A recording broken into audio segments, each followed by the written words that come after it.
قرآن مجید کی سب سے بڑی حجم کے اعتبار سے صورت ہے جو 40 آیات پر 40 رکوعات پر مشتمل ہے، اور یہ مدینہ المنورہ میں حضور علیہ السلام کے قلب اطہر پر نازل ہوئی، اور اس صورت کا آغاز حروف مقطعات سے کیا جا رہا ہے۔ حروف مقطعات وہ ہوتے ہیں کہ جن کی تعویل اللہ کے علاوہ کوئی نہیں جانتا، لا یعلم تاویلہ الا اللہ، اس کی تعویل اللہ ہی جانتا ہے، اس کا رسول ہی جانتا ہے۔ ہاں علماء نے اس پر گفتگو کی ہے، الف سے مراد اللہ، لام سے مراد جبریل امین، اور میم سے مراد مصطفیٰ کریم صلی اللہ علیہ وسلم کی ذات ستودہ صفات۔ ویسے یہاں ایک خوبصورت بات لکھی ہے شاہ عبدالعزیز محدث دہلوی، وہ فرماتے ہیں الف سے مراد اللہ، بات تو سمجھ میں آتی ہے، اور میم سے مراد محمد صلی اللہ علیہ وآلہ وسلم، یہ بات بھی سمجھ میں آتی ہے۔ تو جبریل تو جیم سے ہوتا ہے، لام سے تو نہیں ہوتا۔ تو یہ جو علماء فرماتے ہیں الف سے مراد اللہ ہے، لام سے مراد جبریل ہے، میم سے مراد محمد صلی اللہ علیہ وآلہ وسلم ہے، تو یہ باقی دو چیزیں تو سمجھ میں آ گئی، لیکن جبریل تو جیم سے ہوتا ہے، لام سے تو نہیں ہوتا۔ تو پھر خود فرماتے ہیں کہ عرب میں چونکہ غلام و آقا کا ماجرا تھا، تو جب وہ اس طرح لکھتے تھے تو جو آقا کا نام تھا اس کا پہلا حرف لکھتے تھے، غلام کے نام کا آخری حرف لکھتے تھے، تو گویا جبریل کے کو جیم سے نہیں لکھا، لام سے لکھا ہے۔ قرآن کھولتے ہی پتہ چل جائے کہ جبریل میرے نبی کے در کا نوکر ہے۔ تو یہاں یہ فکر کہ جبریل استاد تھا، معلم تھا اور حضور شاگرد تھے، اس کی نفی قرآن کھولتے ہی ہو گئے کہ اس کو جیم سے نہیں لکھا گیا، اس کو لام سے لکھا گیا ہے۔ تو کہا الف لام میم ذالک الکتاب لا ریب فیہ، یہ وہ بابرکت بلند رتبہ کتاب قرآن مجید ہے جس میں کوئی شک نہیں۔ دنیا کی کوئی کتاب آپ کو نہیں ملے گی، بڑے سے بڑا مصنف بھی، جو بڑا کہنہ مشق مصنف ہو، وہ بھی کتاب لکھنے کے بعد کتاب کے شروع میں، آغاز میں یا اس کے آخر پہ لکھتا ہے کہ اس میں کسی قسم کی کوئی کمی کوتاہی پائیں، کوئی سکم پائیں تو مجھے آگاہ کر دیں تاکہ آئندہ ایڈیشن میں اس کی اصلاح کی جا سکے۔ تو بڑے سے بڑا مصنف بھی یہ دعویٰ نہیں کر سکتا کہ میری کتاب اغلاط سے پاک ہے۔ یہ واحد قرآن ہے، قرآن کھولتے ہی پہلے دعویٰ ہے، اس میں کوئی شک ہے ہی نہیں ہے، اور یہ صرف قرآن مجید کا اعزاز ہے۔ امام شافعی علیہ رحمہ نے ایک جز لکھا اور پھر اپنے شاگرد کو کہا کہ میرے سامنے اس کو پڑھو، تو انہوں نے جب پڑھا تو اس کی کئی غلطیوں پر متنبہ ہوئے، تو کہا اس کو یوں بدل دو، اس کو یوں بدل دو، یوں بدل دو۔ پھر دوسرے دن فرمایا کہ اب تبدیلی کے بعد دوبارہ پڑھو۔ تو جب دوبارہ آپ کے سامنے وہ کتاب پڑھی گئی تو امام شافعی فرمانے لگے کہ اس لفظ کی جگہ یہ لفظ ہوتا تو زیادہ اچھا تھا، یہاں سے تبدیلی کرو، یہاں سے تبدیلی کرو، یہاں سے تبدیلی کرو۔ تو اس نے تبدیلی کی، تو اگلے دن جب پھر پڑھی گئی تو پھر نئی غلطیوں پر آپ آگاہ ہوئے۔ کہتے ہیں وہ کتاب امام شافعی کے سامنے 70 مرتبہ پڑھی گئی، اور ہر بار کسی نئی غلطی سے آگاہ ہوتے۔ پھر جب اتنی مرتبہ پڑھی جا چکی تو امام شافعی اپنے شاگرد سے کہنے لگے داؤ اسے چھوڑ دے، یہ حق شافعی کی کتاب کو نہیں ہے کہ اس میں کوئی شک نہ ہو، اس میں کوئی غلطی نہ ہو اور امکان نہ ہو، یہ حق صرف اللہ کی کتاب قرآن مجید کو ہی حاصل ہے کہ یہ کتاب کھولتے ہی یہ دعویٰ موجود ہے کہ اس میں کوئی شک نہیں ہے، لا ریب فیہ۔ تو یہاں لا نفی جنس کے لیے ہے کہ یعنی مطلق کوئی بھی اس کے اندر شک ہے ہی نہیں، نفس کتاب میں کوئی شک نہیں۔ اگر کسی کے ذہن میں شک ہو وہ ایک امر آخر ہے، اور وہ آگے چل کے سورہ بقرہ میں ارشاد فرمایا گیا کہ جو ہم نے اپنے عبد خاص پہ اتارا اس میں اگر تمہیں شک ہے تو اس کی مثل ایک صورت لا کے دکھاؤ۔ تو کسی کے نفس میں شک ہو، کسی کے ذہن میں تردد ہو، وہ ایک امر آخر ہے۔ نفس کتاب کے اندر لا ریب فیہ مطلق نفی کر دی گئی، جنسیت جنس کی نفی کر دی گئی کہ شک نام کی چیز ہی اس کتاب میں نہیں۔ اتنی مبرہ، اتنی پاکیزہ اور اتنی خوبصورت کتاب ہے کہ یہاں شک نہیں ہے۔ ہدی للمتقین، اور یہ کتاب ہدایت ہے ڈر والوں کے لیے۔ جو متقی ہے، تقوی کا لفظ جو ہے وہ قرآن مجید میں تقریباً 33 دفعہ موجود ہے، اور یہ لفظ ایسا ہے جس سے ہر دینیات کا طالب علم اچھی طرح سے آشنا ہے۔ ہم نے یوں ہی ہوش سنبھالا ہے، ہم تقوی کے لفظ سے جو ہے وہ آگاہ ہیں، اور ہمیں تقوی کا جو ہے وہ ایک سطحی سا مفہوم بھی اچھی طرح سے ازبر ہے کہ تقوی سے مراد کیا ہے۔ تو اس پر علماء نے بہت کچھ لکھا بھی ہے، اور یہ قرآن مجید کا اہم موضوع بھی ہے، اور تقوی کا حاصل ہونا یہ مومن کی زندگی کا مقصود بھی ہے۔ تو تو اس تقوی کو سمجھ لینا چاہیے کہ یہ تقوی کیا ہے، اور تقوی کے حاملین ہی متقی کہلاتے ہیں. تو متقیوں کے لیے یہ کتاب سراپا ہدایت ہے. تو اس پر اہل علم نے بہت کچھ لکھا. کسی نے کہا کہ نیکنے کے بعد جو طبیعت کے اندر ایک تذبذب ہوتا ہے کہ میری نیکی قبول ہوئی ہے یا نہیں ہوئی، تو اس کا نام تقوی ہے. نیکی کرنے کے بعد بھی ڈرتا رہے. اور یہ حضرت شیخ جہانگیر سمنانی علیہ رحمہ کا قول ہے، اور اس کی تائید میں حضرت علی المرتضیٰ رضی اللہ تعالی عنہ سے مروی ایک روایت بھی موجود ہے کہ نیکی کرنے کے بعد بھی انسان ڈرتا رہے کہ پتہ نہیں میری نیکی بھی قبول ہوئی ہے کہ نہیں. اور اگر اس پر عمل دیکھنا ہو تو وہ سیدنا فاروق اعظم کا عمل موجود ہے کہ عید کے دن رو رہے تھے. تو کسی نے پوچھا کہ حضرت آج تو خوشیوں بھرا دن ہے، تو کہا مجھے نہیں پتا میرے روزے قبول ہوئے ہیں یا کہ نہیں ہوئے، میں مقبولین میں سے ہوں یا مطرودین میں سے. تو یہ ہے نیکی کرنے کے بعد بھی ایک کھٹکا رہے، ڈر رہے کہ پتہ نہیں میری نیکی قبول ہے کہ نہیں. چونکہ جو گناہ ہوتا ہے وہ کنفرم ہے کہ گناہ ہے. تو نیکی میں تھوڑا سا فرق نیت کا آ گیا تو یوں کہ یہ بڑی حساسیت ہے اس معاملے کے اندر. وہ کیا اقبال نے کہا تھا، براہیمی نظر لیکن بڑی مشکل سے ملتی ہے، ہوس چھپ چھپ کے سینوں میں بنا لیتی ہے تصویریں. تو یہ بڑی باریک سی چالیں ہوتی ہیں، ریا کی بھی، عجب کی بھی، اور بہت ساری چالیں جو عمل کو برباد کر دیتی ہے. اس لیے جو ہے وہ نیکی کرنے کے بعد بھی وہ جو طبیعت کے اندر بے چینی ہوتی ہے کہ پتہ نہیں میری نیکی قبول ہوئی ہے یا کہ نہیں، تو اس کو تقویٰ کہتے ہیں. تقوی کے بارے میں یہ بھی کہا گیا کہ گناہ سے قلبی نفرت اور نیکی کی طرف قلبی رغبت کا نام تقویٰ ہے. لیکن میرے خیال میں تقوی کے حوالے سے بہت اچھا حضرت کعب بن احبار سے مروی ہے. جب حضرت عمر رضی اللہ تعالیٰ عنہ نے ان سے پوچھا کہ تم پچھلی کتابوں کے عالم بھی ہو اور قرآن بھی پڑھا ہے، تم بتاؤ کہ تقویٰ کیا ہے. یہ کعب احبار نے حضور کا زمانہ پایا ہے، لیکن زمانہ رسالت مآب صلی اللہ علیہ وسلم میں اسلام قبول نہیں کیا. حضور علیہ السلام کے وصال کے بعد انہوں نے اسلام قبول کیا. تو گویا وہ حضور کی زیارت تو انہوں نے کی ہے لیکن صحابی نہیں بنے، تو اس لیے تابعین میں سے ہیں. لیکن پچھلی کتابوں کے عالم تھے، اور پھر جب اسلام کو پڑھا تو پھر اسلام کے بھی عالم ہوئے.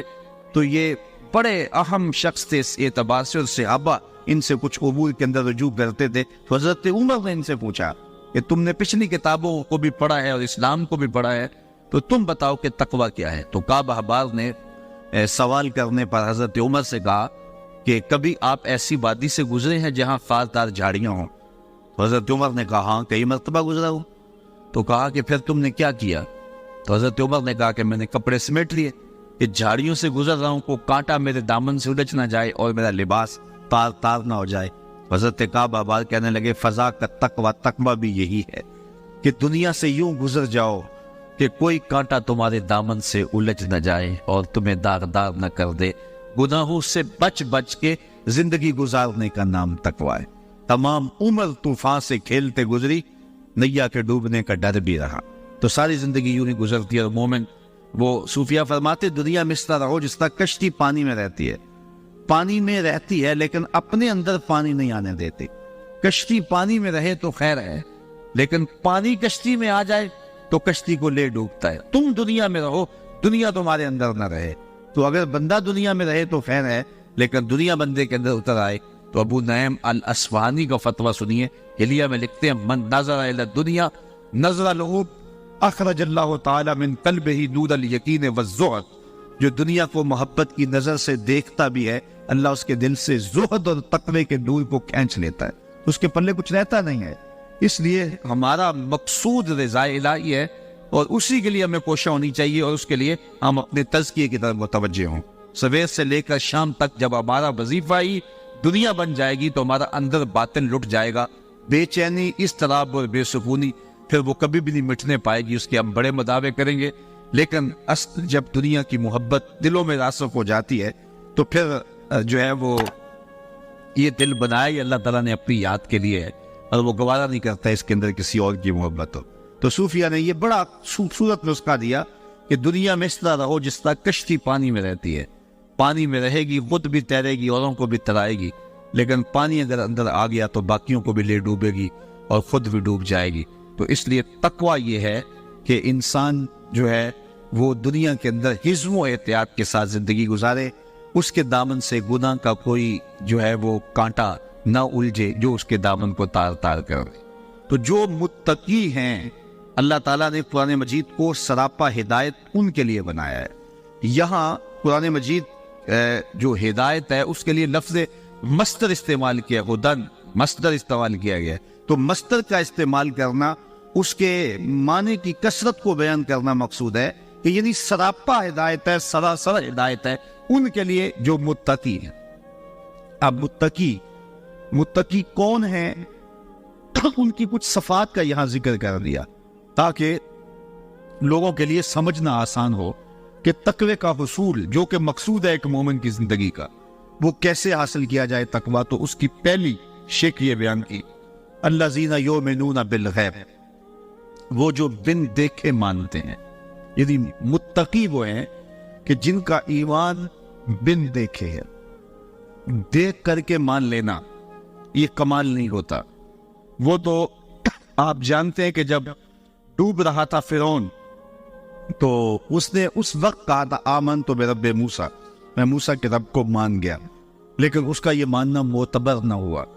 تو ایمان جو ہے وہ بالغیب ہے، بن دیکھے جو چیز مان لی جائے، تصدیق کر لی جائے جس چیز کی، تو اس کو ایمان کہا جاتا ہے۔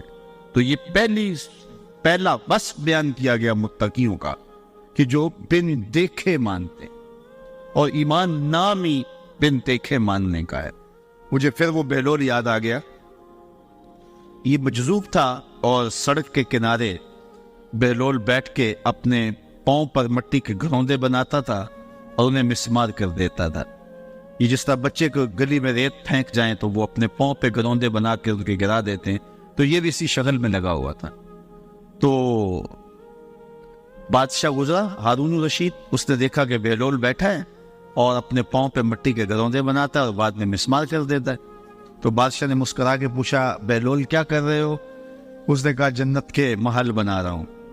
تو بادشاہ مسکرا کے گزر گیا، دیوانہ ہے، جنون کی باتیں کر رہا ہے۔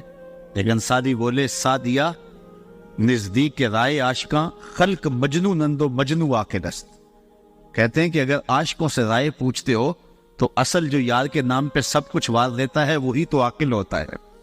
تو خیر بادشاہ نے کہا کہ ٹھیک ہے کوئی جنونی باتیں ہیں، بادشاہ گزر گیا۔ پیچھے ملکہ زبیدہ آ رہی تھی، اس نے دیکھا بہلول مٹی کے گھروندے اپنے پاؤں پہ بناتا ہے، مسمار کر دیتا ہے۔ وہ بھی رک گئی، پوچھا بہلول کیا کر رہے ہو؟ کہا جنت کے مال بنا رہا ہوں۔ کہا بیچتے بھی ہو؟ کہاں بیچتا ہوں۔ کتنے کا؟ 10 روپے کا۔ اس نے 10 درہم یا دینار نکال کر کے دیے تجوری سے۔ تو بہلول نے وہ پیسے پکڑے اور دجلہ میں پھینک دیے اور ایک گھروندے کے گرد جو ہے وہ دائرہ کھینچ دیا، کہا یہ تمہارا ہوا۔ تو خیر ملکہ بھی چلی گئی، رات پڑی، بادشاہ سویا تو کیا منظر جاگتا ہے خواب میں کہ جنت ہے، خوبصورت محلات ہیں، ایک محل کے باہر لکھا ہے ملکہ زبیدہ۔ شوق ہوا کہ دیکھوں، آگے بڑھا تو خادم نے روک دیا، کہا یہ میری بیوی کا محل ہے۔ کہا جنت اور دنیا کے ضابطے الگ الگ ہیں، تم اجازت کے بغیر نہیں جا سکتے۔ اسی اثناء میں بادشاہ کی آنکھ کھل گئی۔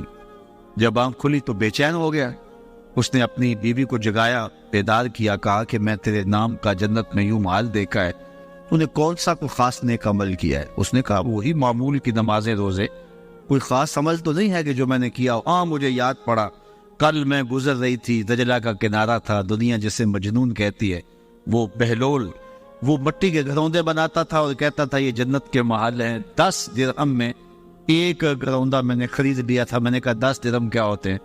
تو اس نے دائرہ کھینچ کے کہا تھا یہ جنت کا محل ہے، ہو نہ ہو یہ وہی محل کیوں نہ ہو۔ بادشاہ کہنے لگا سر پکڑ کے وہ تو مجھے بھی کہتا تھا، لیکن میں دیوانے کی بات سمجھ کے گزر گیا۔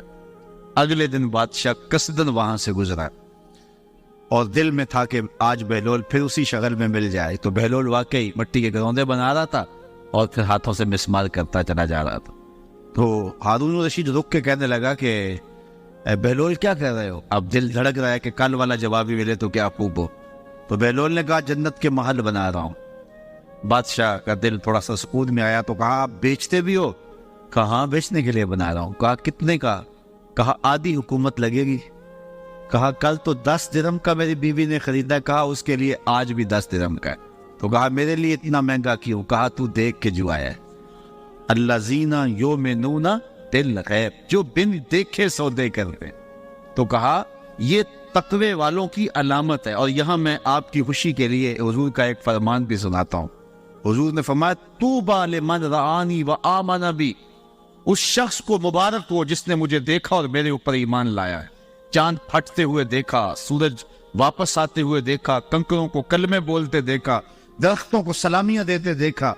اس شخص کو مبارک ہو. وہ بدبخت ہے کہ کنکروں کو کلمے پڑھتے ہوئے دیکھ کر بھی نہیں مانے, لیکن تم نے مان لیا. کہا تمہیں تمہارے ایمان لانے کی میں ایک مبارک دیتا ہوں. طوبی لمن رآنی وآمن بی, اس شخص کو مبارک ہو جس نے مجھے دیکھا اور میرے اوپر ایمان لایا. وطوبی 7 مرات من لم یرانی وآمن بی, اور جنہوں نے مجھے دیکھا بھی نہیں ہوگا پھر بھی مانیں گے, ان کو 7 مبارک ہیں. فالذین یؤمنون بالغیب, جو بن دیکھے سودے کرتے. اچھا, یہاں ایک سوال کھڑا ہو جاتا ہے, اس کا جواب دینا چاہوں گا, اور اس میں بڑی باتیں ہیں کہ جب یہ ایمان ہوتا ہی بالغیب ہے تو پھر حضور علیہ السلام کو جن صحابہ نے مانا ہے تو حضور کو تو دیکھ کے مانا ہے, تو پھر حضور پر ایمان بالغیب تو نہ ہوا. حضور کو تو دیکھ کے ایمان لائے نا. تو ایمان ہے الذین یؤمنون بالغیب, وہ جو بن دیکھے مانتے ہیں. تو صحابہ نے تو حضور کو دیکھا, تو پھر حضور پر ایمان کس معنی میں ہوا؟ تو یہاں اگر آپ کی توجہ ہو تو 2 جملوں میں یہ بات کہنا چاہتا ہوں کہ انہوں نے حضور کو دیکھا, اس میں کوئی شک نہیں, لیکن حضور کے ہاتھوں کو دیکھنے کا نام ایمان لانا نہیں ہے. ہاتھوں میں ید اللہ کی طاقت کو ماننے کا نام ایمان ہے, اور وہ غیبی وصف ہے. آنکھوں کو ماننے کا نام ایمان نہیں ہے, آنکھوں میں ما ذات کی قوت کو ماننے کا نام ایمان ہے.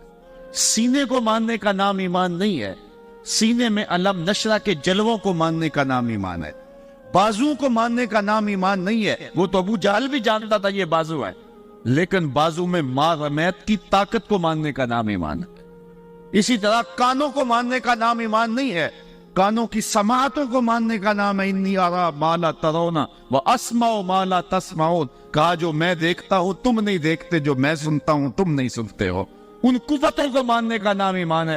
دوسرے لفظوں میں یوں کہہ لو کہ محمد بن عبداللہ کو ماننے کا نام ایمان نہیں ہے, محمد رسول اللہ کو نام مانا ہے.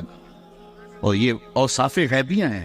تو حضور کو بھی جنہوں نے مانا تو حضور علیہ الصلوۃ والسلام کے وجود کو, بشرے کو, حضور علیہ الصلوۃ والسلام کی صورت کو انہوں نے وہ دیکھا.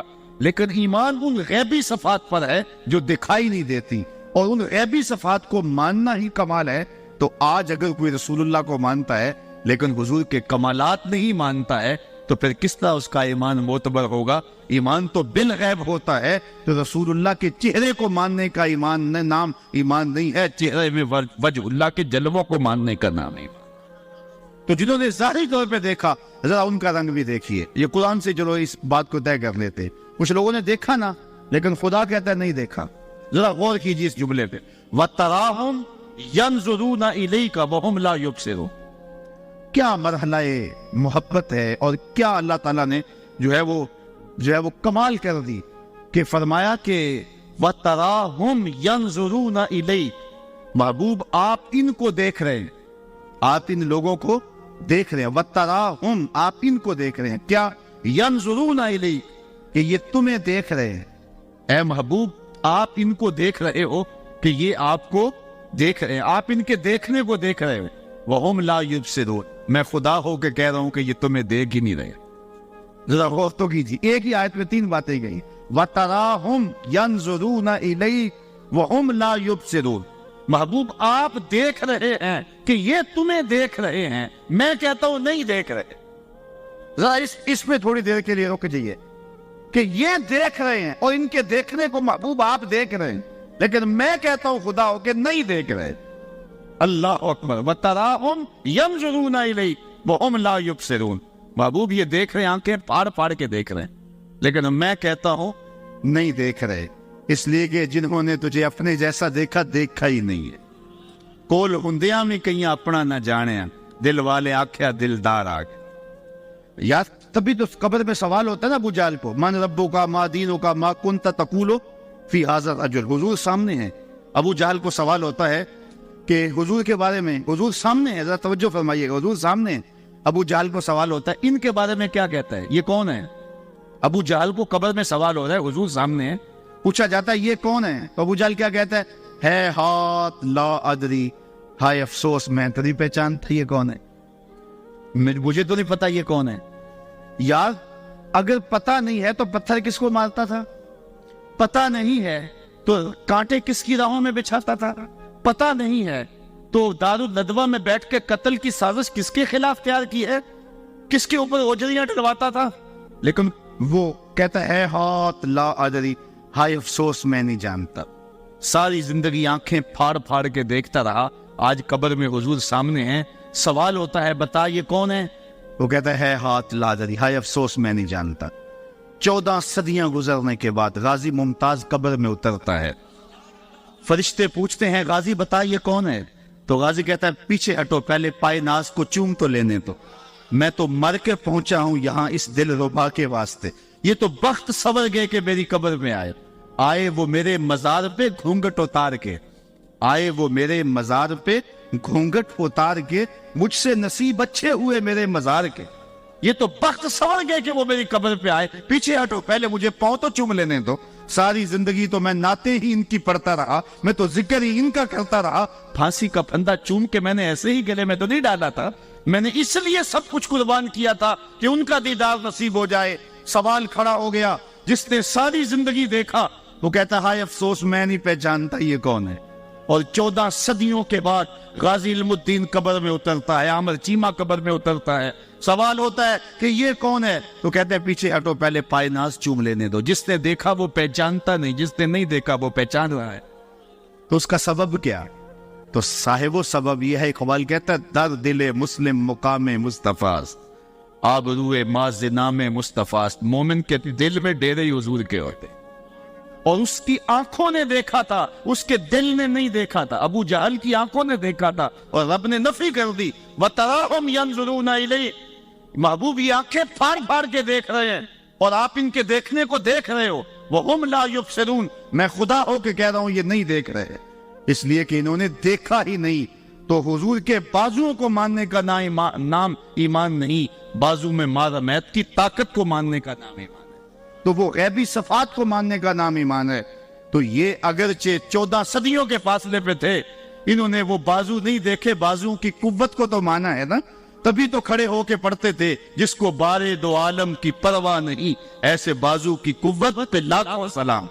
تو انہوں نے بازو نہیں دیکھے لیکن اس قوت کو مانا ہے، انہوں نے آنکھیں نہیں دیکھی لیکن آنکھوں کے قوال کو مانا ہے، انہوں نے سینہ نہیں دیکھا لیکن علم نشرہ کے جمال کو مانا ہے، انہوں نے ہونٹ نہیں دیکھے لیکن پتلی پتلی گلے قدس کی پتیاں، ان لبوں کی نزاکت پہ لاکھوں سلام کے ترانے تو پڑے ہیں۔ اس لیے ایمان جو ہے وہ بالغیب ماننے کو کہتے ہیں۔ تو ارشاد فرمایا متقین کی پہلی صفت یہ ہے الذین یؤمنون بالغیب، جو بن دیکھے مانتے ہیں۔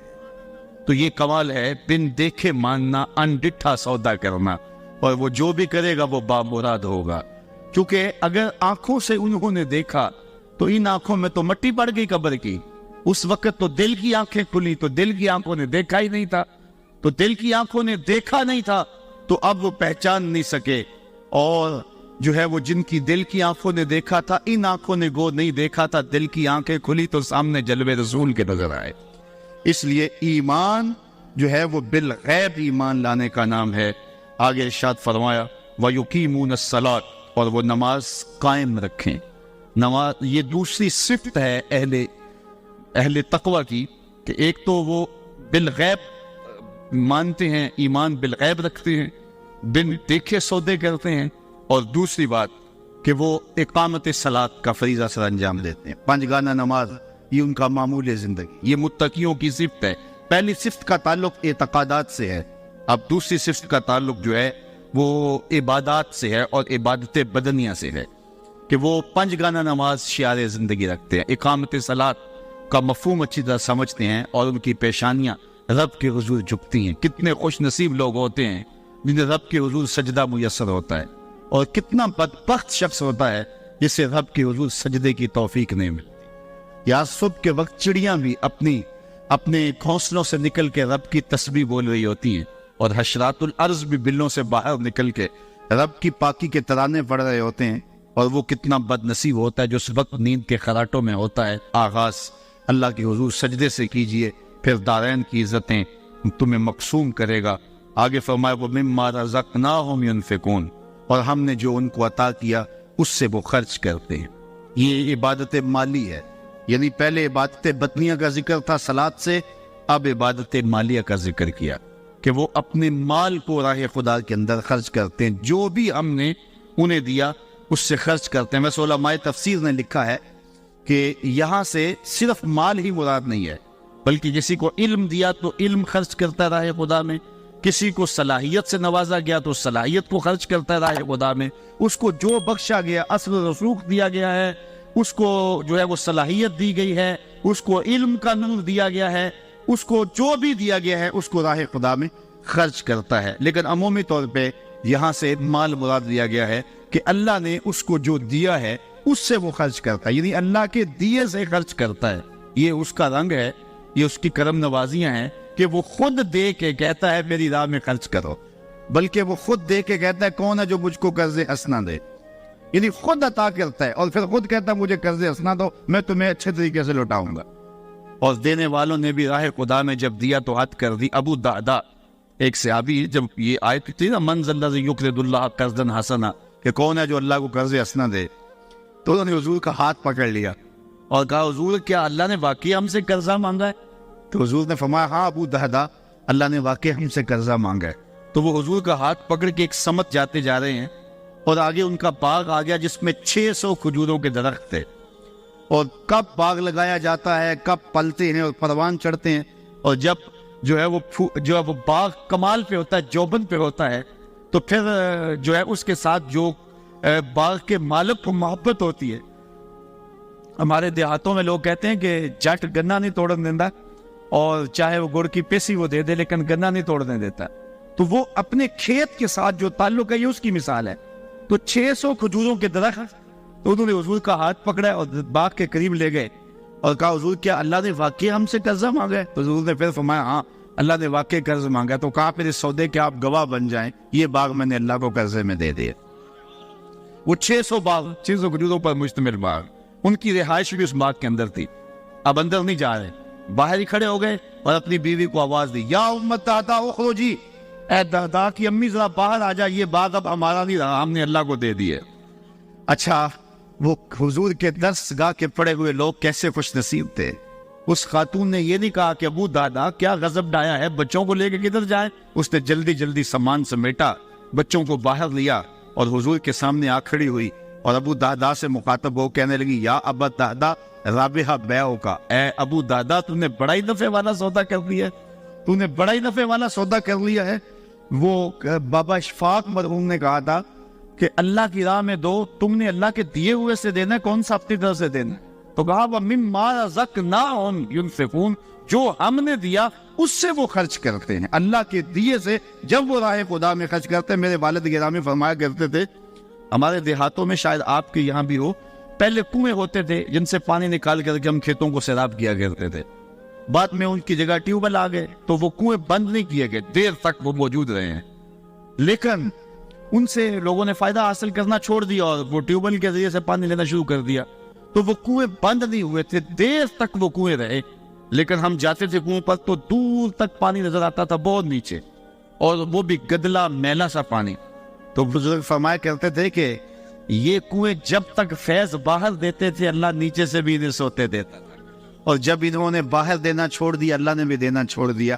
تو جب تم راہ خدا میں خرچ کرتے رہو گے اللہ تمہیں عطا کرتا رہے گا، اور جب تم دینا چھوڑ دو گے تو پھر تمہارے لیے بھی مشکلات کھڑی ہو جائیں گی. تو راہ خدا میں دینے سے مال گھٹتا نہیں ہے. حضور نے حضرت ابو کبشہ الانماری رضی اللہ تعالیٰ عنہ سے ایک روایت ہے، حضور نے 3 باتیں قسم کھا کے کہیں اور 4 باتیں بغیر قسم سے کہیں. اور جو 3 چیزیں حضور نے قسم کر کے کہی ان میں سے ایک یہ تھی ما نقص مال عبد من صدقہ، کہ بندے کا مال صدقے سے نہیں گھٹتا.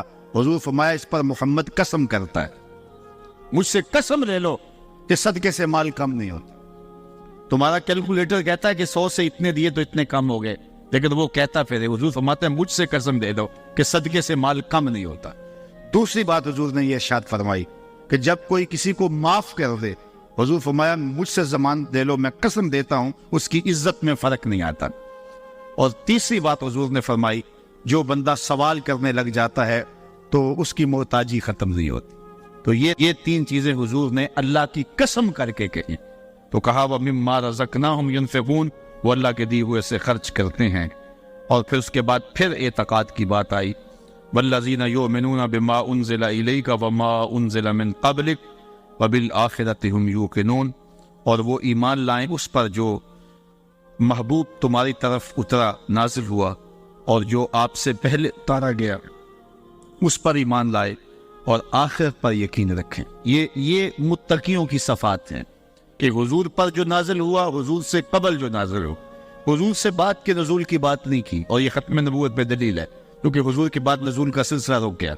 تو کہا آپ سے پہلے نازل ہوا یا آپ پر نازل ہوا. اور یہ بات بھی ذہن نشین رکھیں کہ حضور پر صرف قرآن ہی نازل نہیں ہوا, قرآن کے علاوہ اور بھی حضور کے سینے پہ بہت کچھ نازل ہوا. سنن نسائی کی روایت ہے, حضور نے فرمایا انما اوتیت القرآن ومثلہ معہ, مجھے قرآن دیا گیا اور قرآن جتنے اور علوم بھی میرے سینے میں اتارے گئے.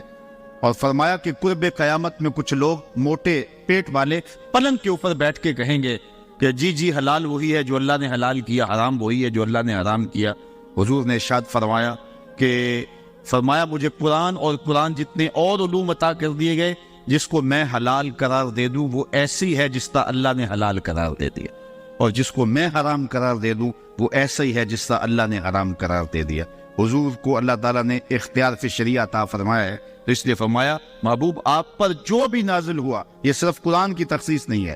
اور پھر فرمایا جو آپ سے قبل نازل ہوا, نبیوں پر صحیفے اور کتابیں نازل ہوئیں, وَبِالْآخِرَةِ هُمْ يُوقِنُونَ, اور آخرت پر یقین رکھتے ہیں.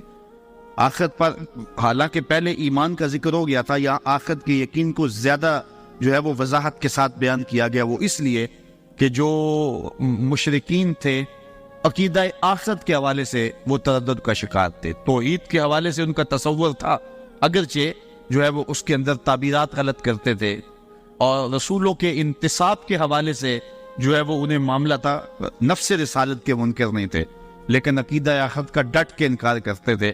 اس لیے اس کو خاص طور پہ بیان کر دیا گیا اور لفظ یوقنون کے ساتھ بیان کیا گیا کہ ان کا یقین بالکل کامل ہے. چونکہ جب قومیں یقین کامل سے تذبذب کی طرف لڑکتی ہیں تو پھر قومیں برباد ہو جاتی ہیں.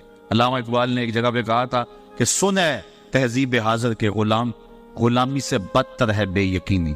جب قومیں بے یقینی کی کیفیت میں چلی جاتی ہیں تو پھر ان کے پلے کچھ نہیں رہتا. وہ تذبذب قوموں کو مار دیتا ہے. اس لیے انہیں اپنے معتقدات پہ, اپنے عقائد پہ پختہ کامل اکمل یقین ہونا چاہیے, اور وہ یقین ان کی زندگی کے اندر, عمل کے اندر نکھار پیدا کرتا ہے. اولئک علی ھدی من ربہم, یہی وہ خوش بخت لوگ ہیں جو اللہ کی جانب سے ہدایت پر ہیں. واولئک ھم المفلحون, اور وہی لوگ مراد کو پہنچے ہوئے ہیں. ان آیات کے اندر اللہ تعالیٰ جل شانہ نے متقیوں کی صفت بیان کی, اور متقیوں کے لیے قرآن سراپا ہدایت ہے. اس کا یہ مطلب نہیں کہ قرآن باقیوں کے لیے ہدایت نہیں ہے. ایک ہے قرآن مجید کا سراپا ہدایت ہونا, اور ایک ہے اس سے یہ ہدایت حاصل کرنا. قرآن مجید میں دوسرے مقام پہ فرمایا ھدی للناس, یہ تمام لوگوں کے لیے ہدایت ہے. جس طرح حضور سب لوگوں کے لیے نبی ہیں, اور ساری انسانیت حضور کی امت ہے, لیکن اس کو امت دعوت کہتے ہیں. لیکن جنہوں نے حضور کی دعوت کو قبول کر لیا وہ امت اجابت کہلاتی ہے. تو ہم حضور کی امت اجابت ہے, اور جب امت کہا جاتا ہے تو امت اجابت مراد ہوتی ہے. لیکن یہ یہودی, یہ عیسائی, یہ بدھ مت, یہ دیگر جتنے لوگ ہیں, یہ بھی میرے رسول کی امت ہے. حضور ان کی طرف مبعوث کیے گئے ہیں, لیکن یہ امت دعوت ہے, انہوں نے دعوت کو قبول نہیں کیا. تو قرآن مجید جو ہے وہ تمام بنی نوع انسان کے لیے ہدایت کا سرچشمہ ہے. لیکن ہدایت حاصل کون کرتے ہیں؟ جن میں تقوی کی دولت ہے. اور تقوی کون رکھنے والے لوگ ہیں؟ جن میں یہ اوصاف ہے, یہ خوبیاں ہیں کہ ایک تو ایمان بالغیب رکھتے ہیں, اور دوسرا جو ہے وہ 5 گانا نماز کا اہتمام کرتے ہیں, اللہ کے دیے سے خرچ کرتے ہیں, اور ان کا اعتقاد رسول اللہ پہ جو نازل ہوا اور حضور سے قبل جو نازل ہوا پختہ ہے, اور یقینی اذعان اور ایمان کی دولت سے مالا مال ہیں, اور یہ ہدایت کی راہوں کے مسافر ہیں. اس کے بعد کفار, اور پھر مسلسل 13 آیات میں منافقین کا تذکرہ ہے. انشاءاللہ جب اگلے ماہ دوبارہ ہم اس موقع پہ حاضر ہوں گے تو منافقین کی کیا کرتوتیں تھیں, اور وہ کس طرح اسلام کو نقصان پہنچانے کے لیے دن رات کوشاں رہتے تھے, مکر و فریب